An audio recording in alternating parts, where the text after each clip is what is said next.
Assalamualaikum warahmatullahi wabarakatuh. Nepangkeun wasta sawa paujia di 10 IPAS 2. Sim kuring di dieu bade macakeun saja nu judulna Tanah Sunda sareng bulan masih nu baheula. Tanah Sunda. Hejo pagunungan, paul lautan. Hejo paul langit na hate kuring. Masih di mana kuring nangtung, masih kamana kuring lempang, tanah lembok tempat gumetah angin nyeot nyiuman tarang. Masih di mana anjeun nunjuk, masih iraha anjeun cumuluk, kuring momongpang, kuring rek datang, neulkeun tarang, neulkeun jantung. Kuring tungtung tetepan, kuring tungtung tetepan.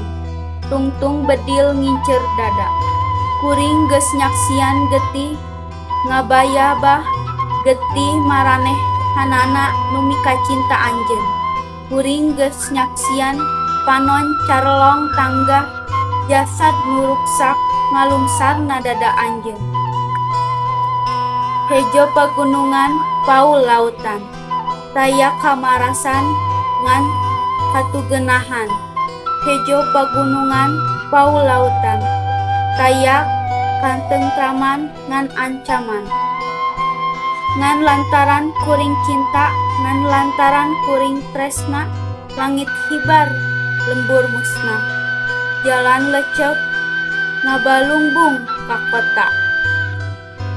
Kembang berembuah biru, kembang wara, kembang jayanti.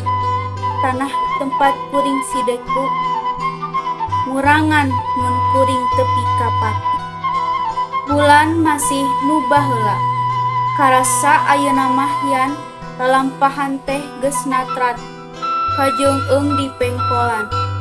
Bulan bengras keneh nyaangan lengkeh gejeut urang nu ngandelkeun gendeng basajan. Yan bulan masih nu baheula, najan cahayana dicangkalak katunan. Wirahmana angger marengan rengkap urang, nu restu timbil ku harepan nu can kalakonan. Wassalamualaikum warahmatullahi wabarakatuh.